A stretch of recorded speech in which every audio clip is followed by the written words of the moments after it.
Hello, this is Memphis Communiversity. Today we are practicing some AP Calculus free response questions. The topic is one of the easiest BC level topics. It's parametric. So right now we are in difficulty number 2 out of 10.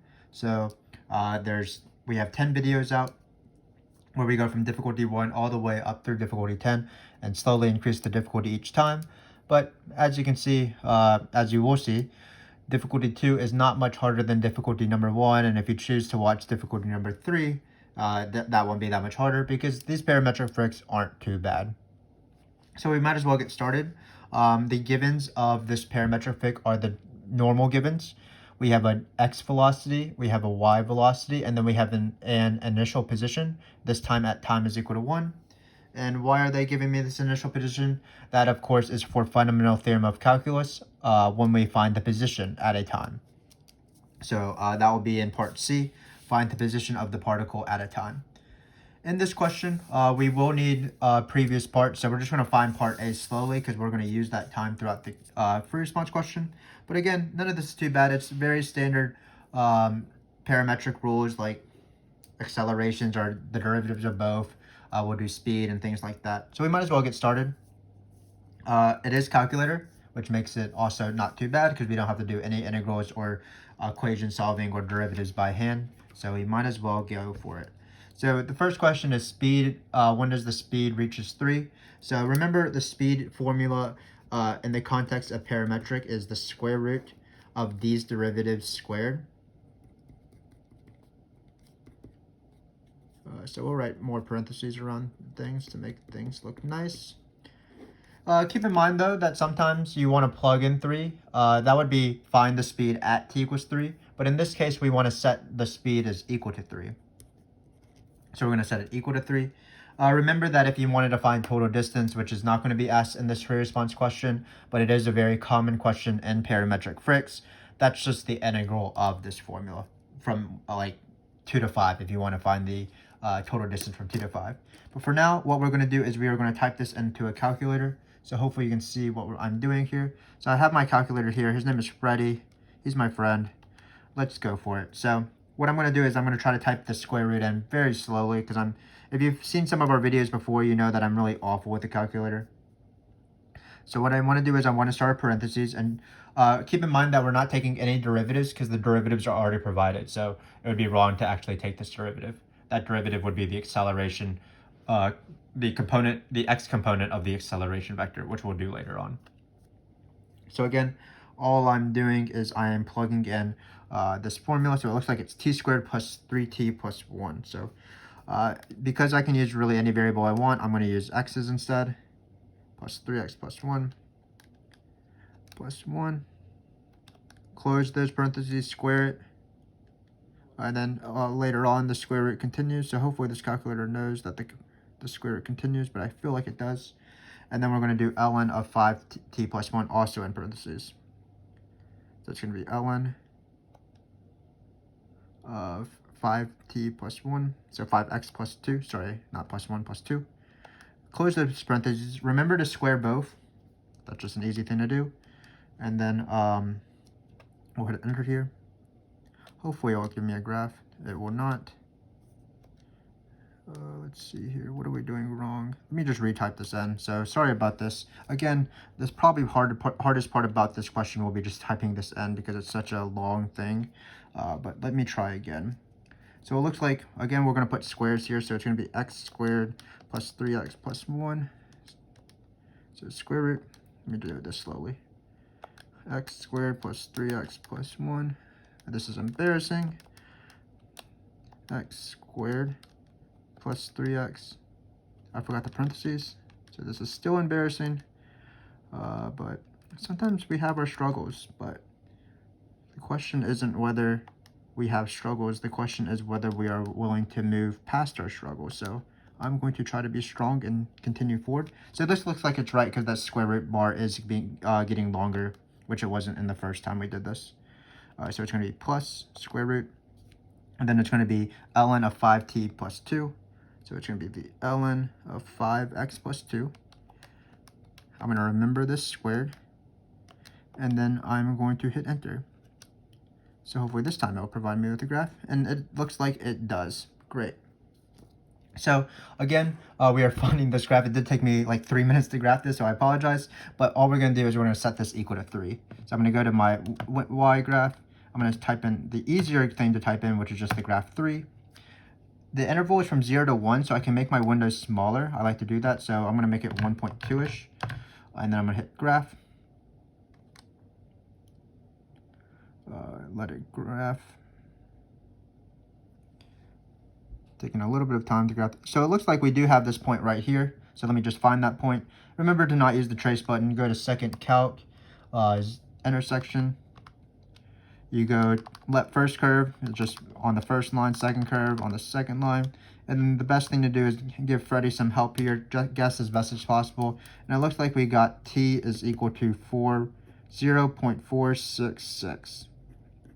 545, that's enough decimals. Remember that you always want to round to 3 places after the decimal. So in this case, our right answer should be t is equal to 0.466 or 467. You can actually cut it off or just write this decimal. So we have 0.466 is the answer. So again, even though it did take me quite a long time, not a very hard question. You have a speed formula. You set this speed formula to be equal to the number you want. You don't plug it in, and you let the calculator do all this work for you. So the acceleration vector at the time found in A. So at this time right here. So what we want to do is we want to write the acceleration vector. And the acceleration vector is, of course, the second derivative of position. But because we start off with the velocities, all we're going to do is we're going to find x double prime of t by just taking one derivative, because it'll just be a single derivative of these derivatives right here. So this is the acceleration vector. Not too bad. Usually actually asked with a speed question, but in this case, the speed question was a little bit harder because we had to set it equal and solve for something. So it's in its own question. So what we're going to do is we're going to find x double prime of this number right here, 0.466, and then also y prime of 0.466. So let's do that now. And again, you don't have to take any derivatives by hand. So I'm going to go to quit here.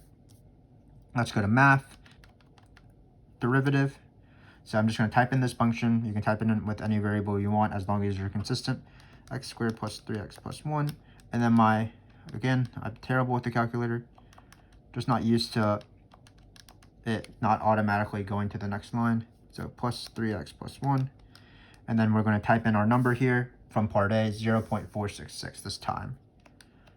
Maybe I'll write 4665 because I remember that was the next decimal number. Hit enter. It will give me 3.933. So that is that answer. Hopefully you can tell. Let me miss some stuff. 3.933. Great. I'm going to do the same thing with this more complicated function, but it shouldn't be too bad. You could, of course, take the derivative of these two functions. They're not too bad by hand, but why not just use the calculator if you have it? Even when I'm terrible with the calculator, I'm more likely to take the derivative wrong than type it in wrong. So I encourage my students, when you have the calculator, you might as well make use of it. So it looks like it's ln of 5x plus 2. And again, we're going to plug in this number right here, 0.4. You can't see the number, but 0.4665. I typed in the wrong number, though, as I often do. So that was going to be 1.154. Hopefully you can see that. And then that's the answer. Again, not a very hard question. You're just taking derivatives, and you don't even have to take the derivatives because the calculator does it for you. So this should probably be a 1-point question. So let's move on to a harder question. So we'll have the derivatives right here. So we are still going to be using our t is equal to 0.466 number. That was where the speed was equal to 3. But in this case, we're finding the position. Just like I mentioned in the intro of this video, this is the Fundamental Theorem of Calculus. What we're going to do is we're going to do the Fundamental Theorem of Calculus twice, actually. One for the x-coordinate at this point and one for the y-coordinate. So let me first set up the Fundamental Theorem of Calculus. Let's write it as t, so x of t, x of 0.446. So what I always do is just keep in mind that we're doing Fundamental Theorem of Calculus twice. So even though that this looks like an x-coordinate, sorry, this is not a plus, this is equal. even though that this looks like an x-coordinate, this is my given position, my given x-coordinate. So it's going to go right here. It's going to go 2 plus. What's going to go on the bottom is always my given time, the independent variable in this case. Sort of like in particle motion, where they say at time t equals 1, the particle is initially at position 2. So you would put 2 here, 1, and right here. And then you put your given, your want time. I'm really struggling in this brick, but you put your want time on top. And then you're going to put this function, t squared plus 3t plus 1, because that's the dx dt. So again, how do we set this up? We always put our given time on the bottom, our given coordinate, in this case it's the x-coordinate, and then we put our want time on top, and then the derivative. And that's how you set up the fundamental theorem of calculus. So we are here with Freddie here, and he will be able to do this integral, I believe. So let's go 1 to 0.466. Notice that we have the smaller number on the bottom, but that actually doesn't matter because Freddie doesn't mind.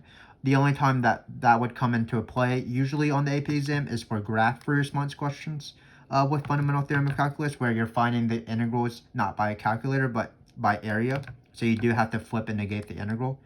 If you do want to flip and negate the integral just for your own peace of mind, that's perfectly fine, but in this case, you don't have to. So here we're going to get negative 2.007, and ironically, we do have to add 2 here, or not ironically, I don't know if I used that word rightly, but we're going to get a small number. We're going to get negative 0.08. Whatever we get, we'll use. So that's how you do the x-coordinate, and again, what you need to do is you need to do the same thing for the y-coordinate. So we're going to set up the same formula. It's going to be, again, the given, hopefully you can see this, maybe we should, using the magic of technology, we're going to try to adjust these sheets of paper. So it looks like we're going to do 3 plus now, so it's going to be 3 plus, because it's the given y-coordinate plus. It will still be 1 on the bottom, because that's the given time. The given time was 1 for both of these coordinates.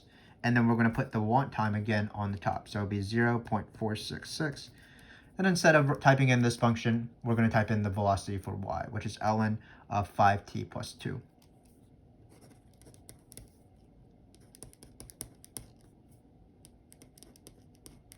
Great. And now we are going to type it in.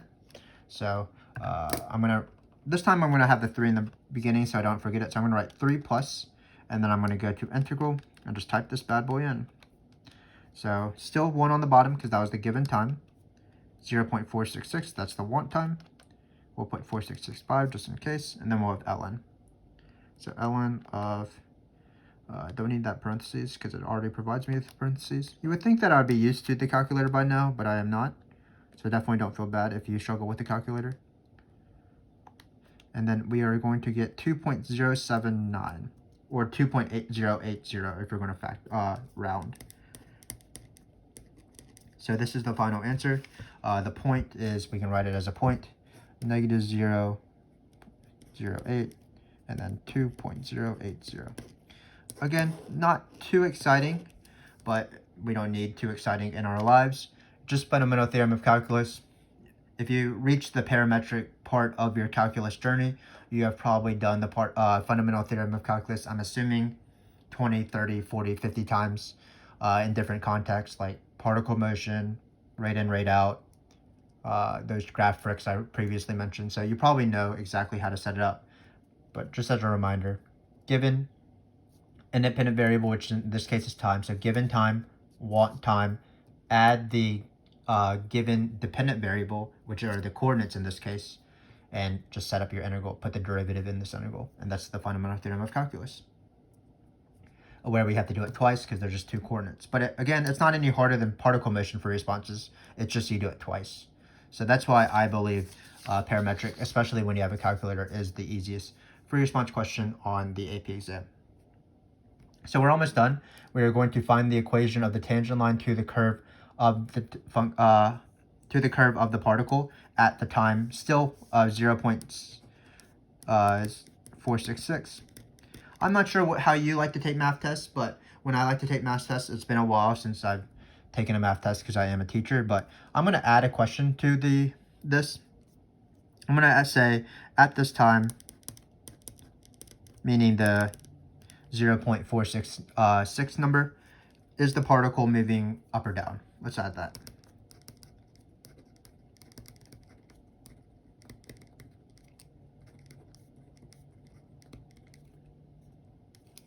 Why not?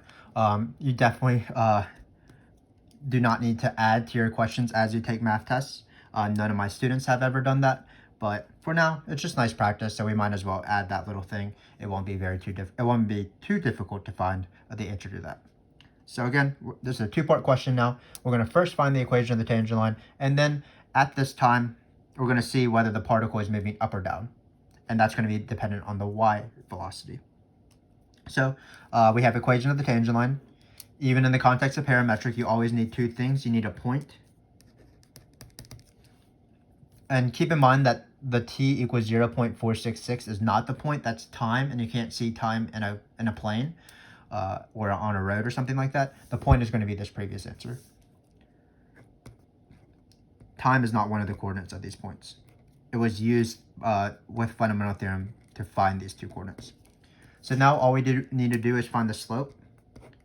So slope is not that bad. Just keep in mind that it's slope, meaning derivative, where it's dy with respect to x. So it's the derivative of y with respect to x. And that's in parametric, just one derivative divided by the other derivative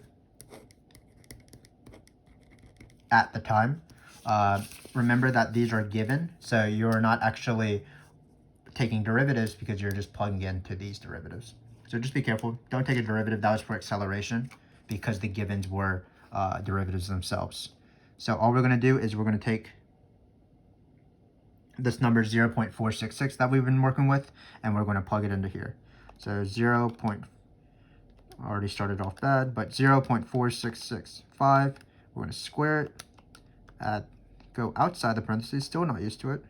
So let's go outside the parentheses, plus 3 times 0.4665, and then we're going to add 1. That gives me 2.617. So that is the x derivative at this time, so we can use the vertical bar notation. This just means I'm plugging in 0.466 into these derivatives, and we have the x derivative being 2.617. So just keep in mind it is on the bottom, so that's 2.617. Now we are going to find dy dt. So to find dy dt, we're going to plug in our favorite number 0.4665 into this function right here. So let's take that, let's ln 5 times 0. What was the number? 4665. Couldn't remember my favorite number. Then we're going to add 2, close those parentheses, and we get 1.466. So 1.466. Let's divide these numbers to find our final slope, because it's the y derivative over the x derivative at this point. So I'm just going to control copy paste. I don't know if this is technically pasting, but whatever. And then I'm going to get 1.785 as my final slope. So we are ready to write the equation of the tangent line. Just like any tangent line that you might have seen me do in all of these videos, I like to write my tangent lines in point slope form. So all you need is a point and a slope. So I'm going to write it in this little box right here. It's y minus the y coordinate, which is found using FTC, slope, and then x minus the x coordinate, also found by FTC in part C. It's kind of hard to say, FTC in part C, but hopefully you understand the gist. So I can't even write this point. I can't even copy this down because there's so many circles, but it's 0, 0, 8. Maybe I'll cross this out. It's 0.008, close parentheses. Definitely finishing pretty weakly here, but I feel like you understand what is going on. None of these questions have been too bad. The hardest one was Fundamental Theorem of Calculus. And then for point and slope, because we already had to find the point, we just found the point actually, so we didn't have to do anything. And then we just plugged in this number that we cared about into both slopes, divided it, and that gave me the slope of the tangent line, because that's dy dx. Keep in mind, if this was the first example, if this was the first question in the free response question, like part A as opposed to part D, you would have to find the point using Fundamental Theorem of Calculus. Like, you would have to do all of this work just to find the point. So that would be a harder question. Or really, you could have combined these last two questions. Let's not forget of our question that we added, though. So it says, at this time, is the particle moving up or down? That's what we wanted to ask. So up or down is dependent on whether y prime or dy dt is positive or negative. So because dy dt was positive, it was 1.466, that means that the particle is moving up.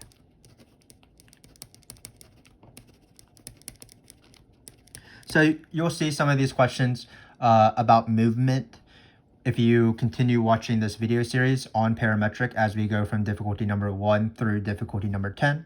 So basically, if you care about horizontal movement, if x prime or dxdt is positive, it's moving right.